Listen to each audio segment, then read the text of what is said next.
Howdy everybody out there in YouTube land. This is amateur artist Mark D. Chandler once again from Man Land, and this here video is a little bit of bushcraft practice.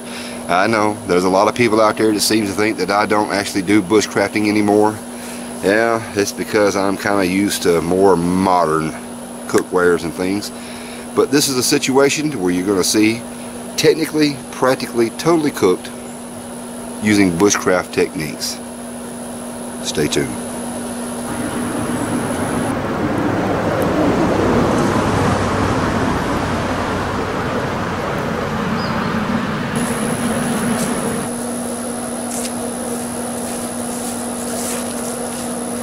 First thing you need is a cane pole. The larger cane pole you find, the better off you are. Slice it off here, outside that little cap, what we call the knobulars. This one here, you want to take it and cut it on just the outside as well. Try to find the largest piece if you can. And with your bushcraft saw, saw it off.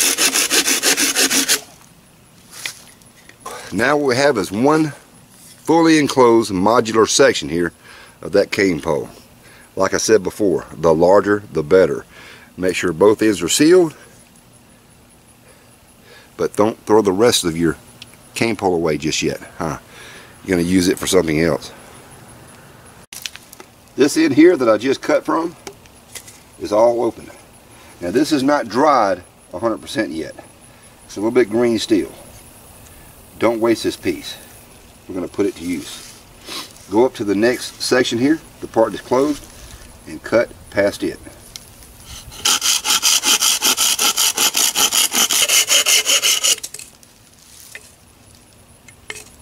Now after cutting that piece, you want to take this part right here and you want to cut it at an angle as sharp as you can.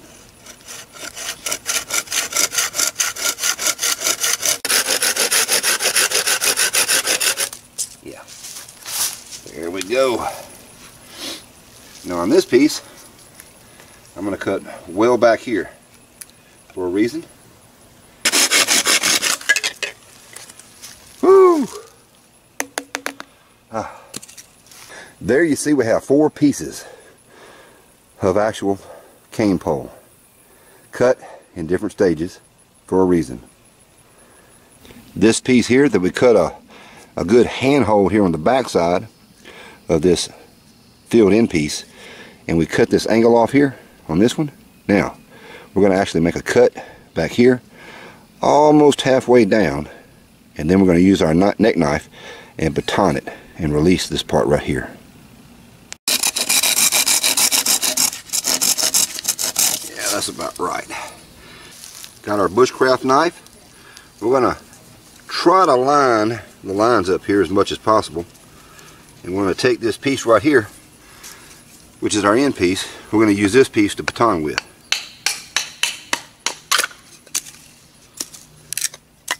There we go. Now we have created an implemented digging tool.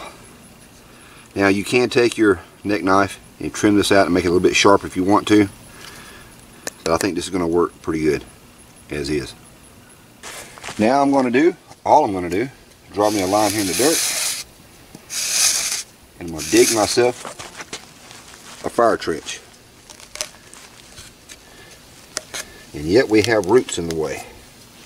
Take this piece, that's your trash piece,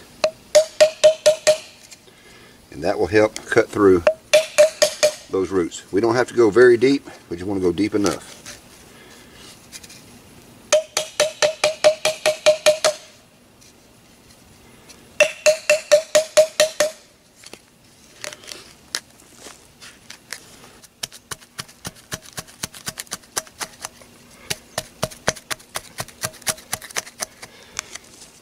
The piece we're going to be using for cooking will lay across like that.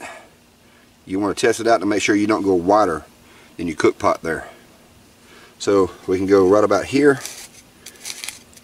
right about here-ish, and that's pretty much the trench we're going to be cutting out of the ground here. Now if you notice, this is the piece of bamboo that is sealed on both ends. We're not finished cutting it yet. This is the piece that's sealed on the bottom, but open at the top.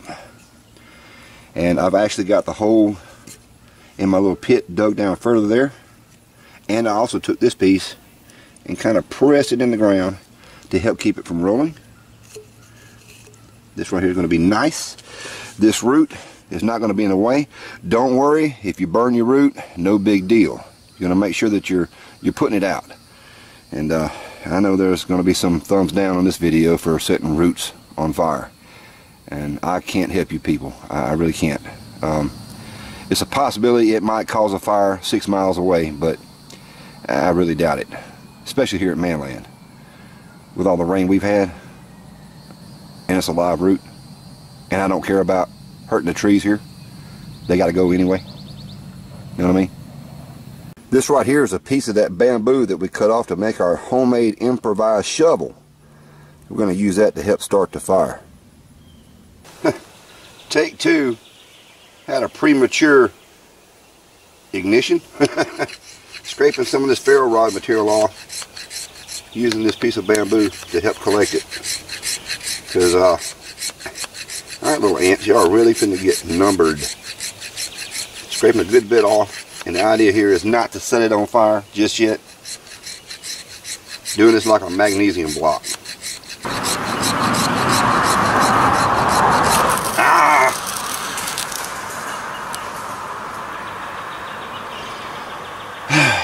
Take three.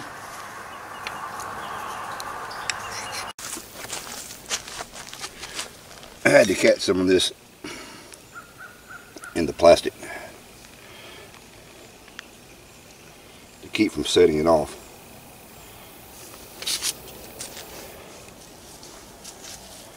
My ferro rod's wet with sweat. Let me give it a few strikes here.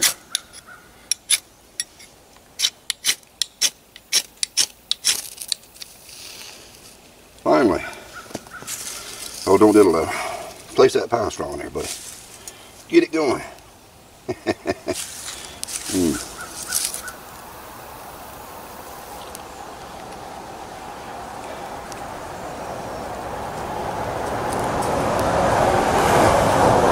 Transfer it to the fire. I'd rather use a big lighter myself. Oh, now all the other stuff flares up.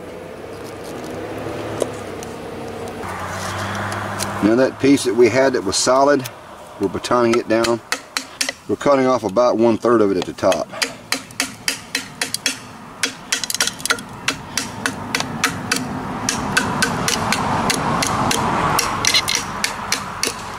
There we go. Even with the cars going by. Bushcraft right next to a public road. There we go. And there. Now we've got ourselves a cooking vessel. My coals are showing sign of goodness now, finally. And I got myself a clean canteen stainless steel water bottle. It's a 12-ounce bottle.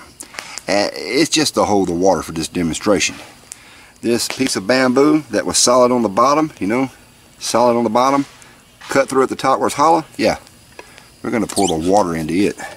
Yeah, in this particular technique, I could use the clean canteen to do what I'm going to do, but I don't want to get it all dirty and smutty. Besides, that would defeat the purpose of showing off the cane pole. We're going to add that water in there, and let's just see how much it holds. To the top.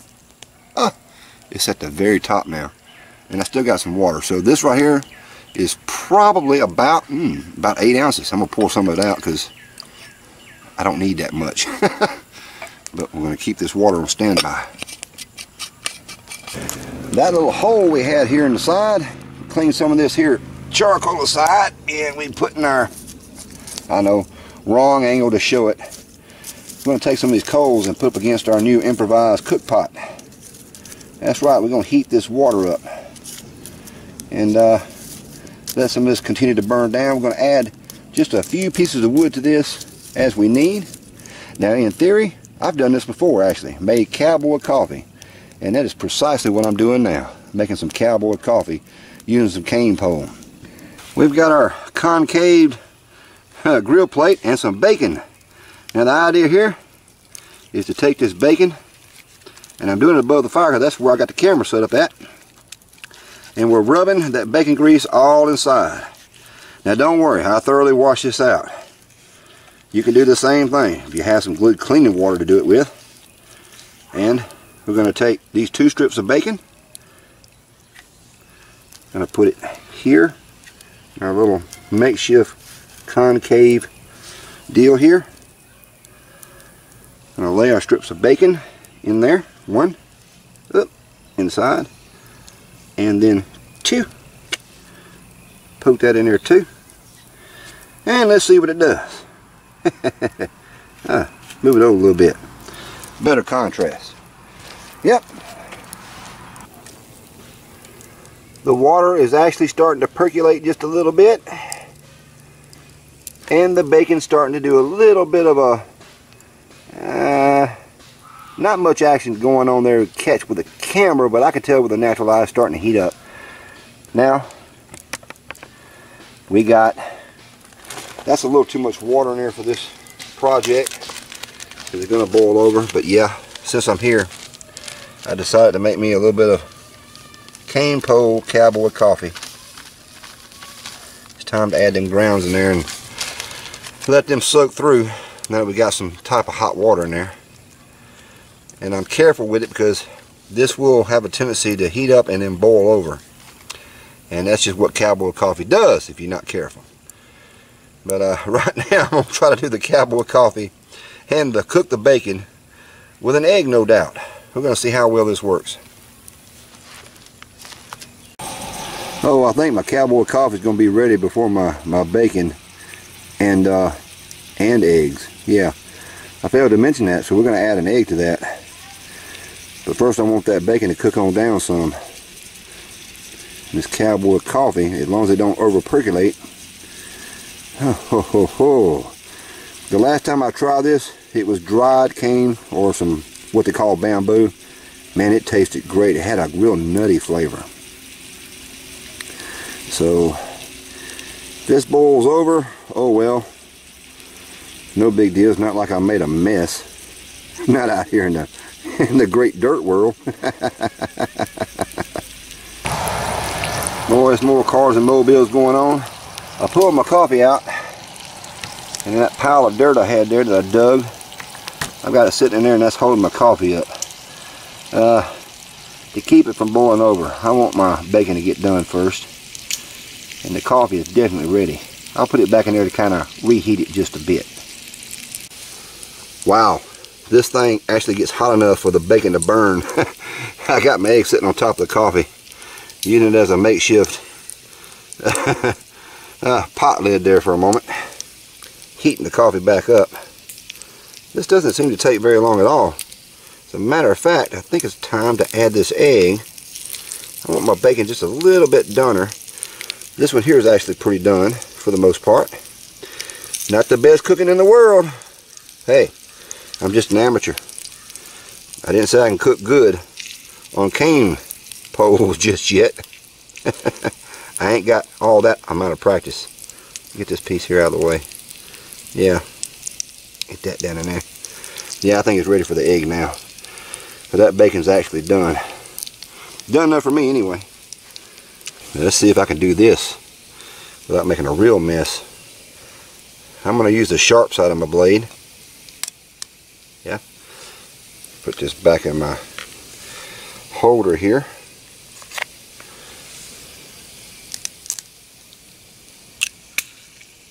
A little bit's going to go into the fire because I'm working with a small pot. Put that egg back in there. Yeah. Now let's see if that cools that bacon down enough. Ooh, the egg is actually starting to whiten up there already. Now, unfortunately, there's no way for me to actually flip this egg because I didn't make a spatula. And I don't use a lot of salt, so I'm going to add me some black pepper to the mixture. I love me some black pepper. That's about enough. Yeah. Yeah, it's the powder stuff. It's not that crushed, granulated, fresh stuff you do out there. You see cooking videos do. But Gonna let that cook a little bit longer. Gonna give this a taste test. A taste test, heck man, we gonna eat.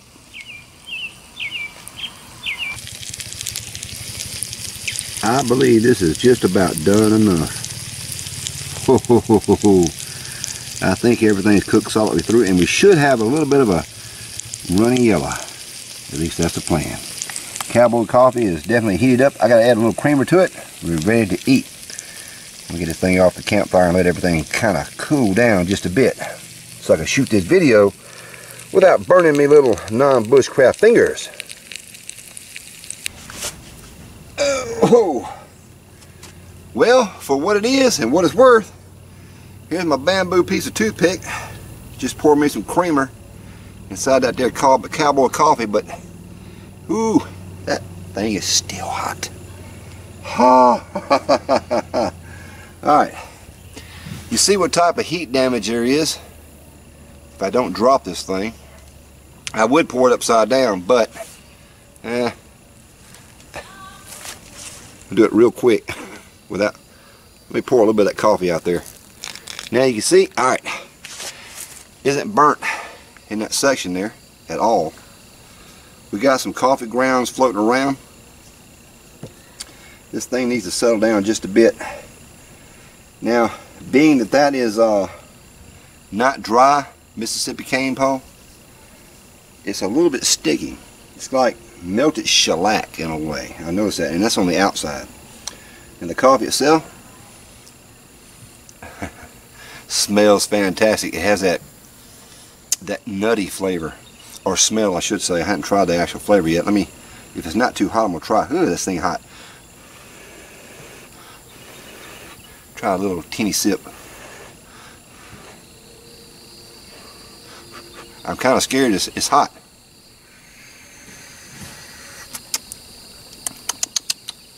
Oh yeah. Oh, well, wait. And that first initial taste, I taste a little bit of green in there. Here's the cooking vessel. That right there is the bacon and egg. That's cane pole. Now that cane pole has seen some kind of damage, and I'm going to go ahead and pour some of that bacon grease out. I should have done it that side. I don't want to drop my egg. The egg is cooked pretty much solidly all the way through. Don't want to knock my coffee over. Let's see if it's soft and gooey. Yeah, a little bit runny. That's what I was counting on. Now my spoon is not exactly designed for this particular type of plate. So I'm using, and I'm going to rely on this bamboo skewer, or as I call, cane pole toothpick. We're going to try to do this right here. I'm going to set this coffee back to the side here if I can set it up without it falling over. There we go. So, bon appetit. Oh, by the way, I never claimed to be a bushcrafter. I always claimed to be a camper, a truck camper at that. But have any of you city boys and gals ever done something like this? With a dog in the background that wants a taste of it? Well, I have. And now there's a reason for you to try it too. I'm not a bushcrafter. Oh, that bacon's fantastic. Oh, the bacon is an A+. Excuse me just a second. Let me kill this dog. Get out of here! You piece of shit! Get out of here! Get.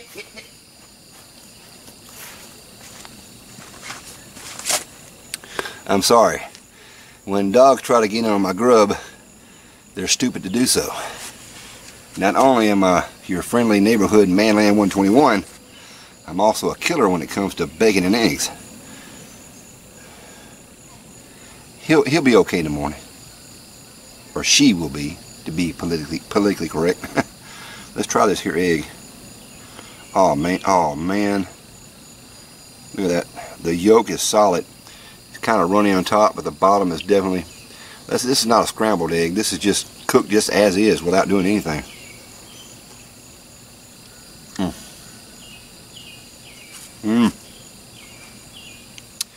You may not can see the stupid dog in the background, but stupid has showed up again. So there is the egg inside some Mississippi cane. I'm trying to get this piece of bacon with the egg attached to it.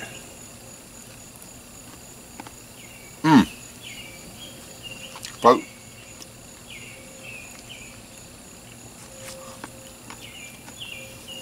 I've done this before. Not cooking the eggs and the bacon in the actual cane. That's a technique like cooking inside of a brown paper bag. It's the same principle. However, I do recommend if you try this with a well-dried, thoroughly dried piece of cane or bamboo. I think it'll give you a much flavor experience. This does have a slight green flavor. It's not a bad flavor. And actually, for some reason, it's kind of a green peanut flavor, if that makes any sense. So, ooh. Just shot my egg out to the side. So let me get this piece right here. Oh, there we go. Yeah. By the way, the cane does have some stickability. There's a little bit of the raw meat there, which is the way I like it, because it's been a long time cooking this, and it's hard to cook shooting a video at the same time.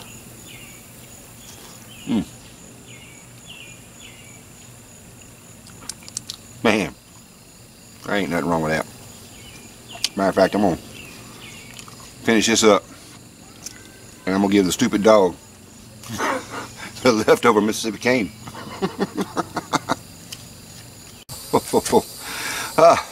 Finally got it emptied. I actually took it inside the house and washed it off. Got most of the dirt off so y'all can see the so-called damage. But I gave Wee Wee a good stiff drink of this right here in her coffee cup, and she said it tasted really good. She agreed with me. It has a nutty flavor. Now why that is, I'm never sure, because green, and when it's totally dry, it has a nutty flavor. But then again, they say cyanide has a almond smell nutty flavor too. Oh well, hadn't killed me yet. Let's take a look at the damage. There's the burnt spot close up, but like I say, that's still solid. That's not charcoal, that's just char on the outside. And there's the back side, which was up against the back dirt of the mound. There's the actual bottom, which never received any heat. This was in the ground about that far. This is where the coals were compressed, and it's going up the sides and up the front, and sides not too much damage. The front received the brunt of the heat. That was enough to cause that water to boil. The wood inside, I don't know if you can see in there, but get my flashlight.